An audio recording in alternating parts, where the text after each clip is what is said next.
आपके सामने स्टोइकोमेट्री की जो प्रॉब्लम्स आएंगी उसमें कभी रिएक्टेंट का अमाउंट देकर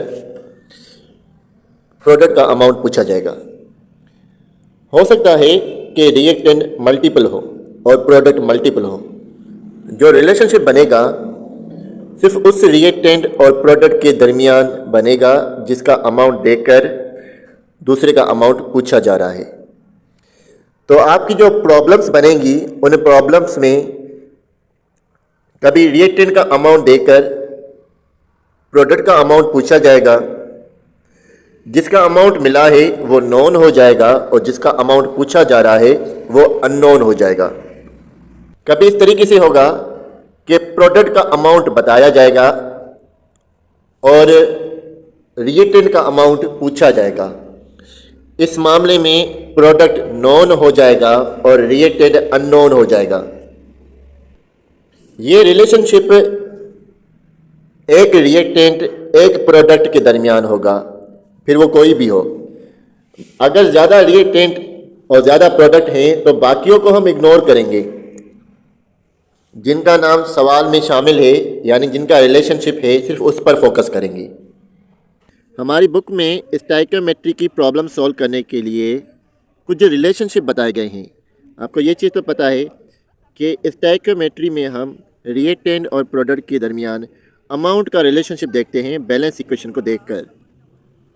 अब अमाउंट जो है वो मास की सूरत में, मोल की सूरत में, पार्टिकल नंबर की सूरत में और वॉल्यूम की सूरत में हो सकता है।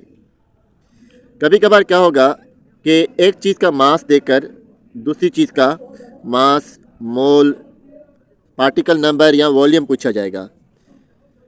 कभी कभार इस तरीके से होगा कि एक चीज़ का मोल देकर दूसरे का मास, मोल, पार्टिकल नंबर या वॉल्यूम पूछा जाएगा।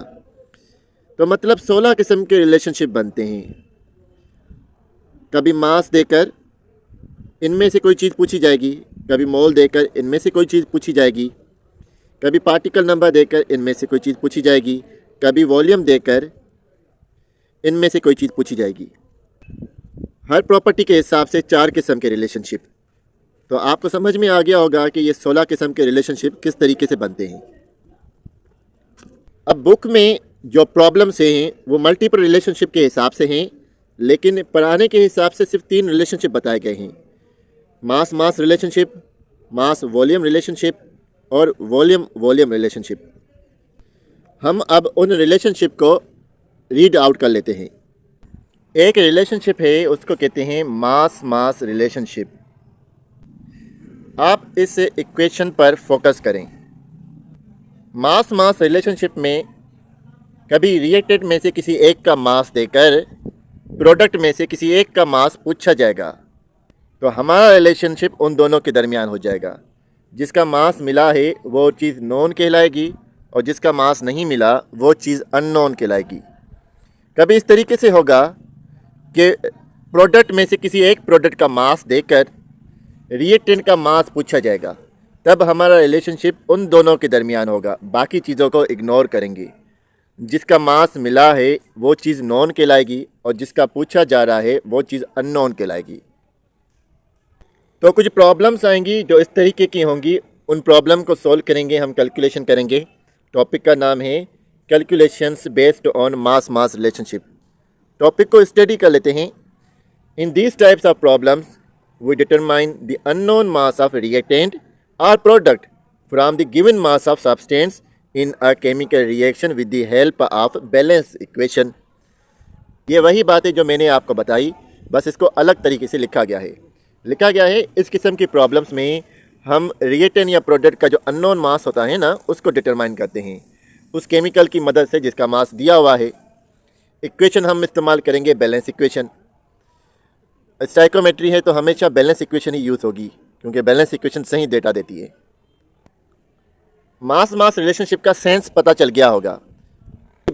अब एक और रिलेशनशिप दिया गया है जिसको कहते हैं मास वॉल्यूम रिलेशनशिप। दोबारा से इस इक्वेशन पे फोकस करें। क्या होगा कि किसी एक रिएक्टेंट का मास देकर किसी एक प्रोडक्ट का वॉल्यूम पूछा जाएगा। रिलेशनशिप उन दोनों के दरमियान होगा, बाकियों को इग्नोर करेंगे। मास वॉल्यूम रिलेशनशिप हो गया।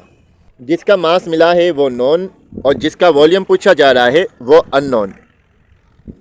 कभी इस तरीके से होगा कि प्रोडक्ट का मास देकर किसी एक रिएक्टेंट का वॉल्यूम पूछा जाएगा। अब रिलेशन इन दोनों के दरमियान है, बाकियों को इग्नोर करेंगे। जिसका मास मिला है वो नॉन हो जाएगा, जिसका वॉल्यूम पूछा जा रहा है वो अननोन हो जाएगा। इस रिलेशनशिप में जिस चीज़ का वॉल्यूम पूछा जा रहा है उसके लिए ज़रूरी ये है कि वो गैस हो, क्योंकि वॉल्यूम का जब भी ताल्लुक आएगा तो हम उसको गैस से ही रिलेट करेंगे। अब इसको स्टडी कर लेते हैं, calculations based on mass volume relationship.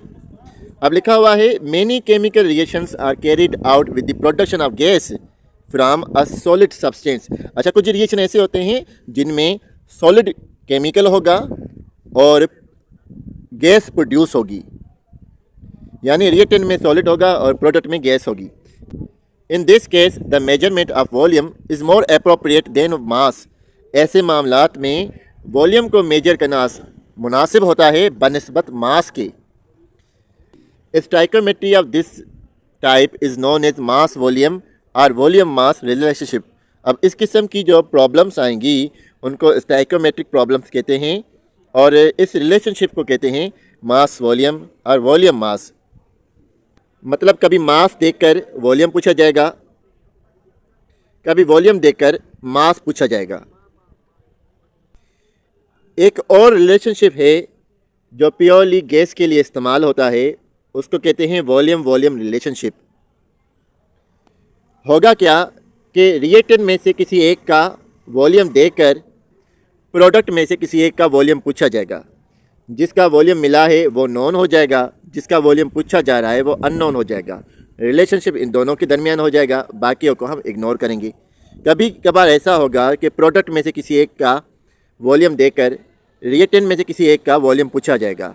जिसका वॉल्यूम मिला है नॉन, जिसका वॉल्यूम पूछा जा रहा है अननोन। रिलेशन दोनों के दरमियान, बाकियों को हम इग्नोर करेंगे। अब इसकी बुक रीडिंग हम कर लेते हैं। In these types of problems, इस किस्म की प्रॉब्लम्स में हम डिटरमाइन करते हैं the unknown volume of reactant और प्रोडक्ट। रिएक्टेंट या प्रोडक्ट का अननोन वॉल्यूम, जिसका वॉल्यूम अननोन है, कैसे डिटरमाइन करेंगे? From the given volume of substance in the chemical reaction. किसी एक चीज़ का वॉल्यूम दिया जाएगा, उस वॉल्यूम को देखकर हम दूसरे का वॉल्यूम डिटरमाइन करेंगे with the help of balance chemical equation. और जैसे कि स्टाइकोमेट्री को पढ़ रहे हैं तो इसके लिए हमेशा बैलेंस इक्वेशन ही रखते हैं, क्योंकि बैलेंस इक्वेशन सही डेटा प्रोवाइड करती है। तो मैंने आपको बताया रिलेशनशिप 16 किस्म के होते हैं, लेकिन रीडिंग के एतबार से सिर्फ 3 रिलेशनशिप दिए गए हैं। जब प्रॉब्लम्स के हवाले से और रिलेशनशिप आएंगे तो उनको वहाँ पर हम स्टडी आउट कर लेंगे। इस टॉपिक में बस इतना ही।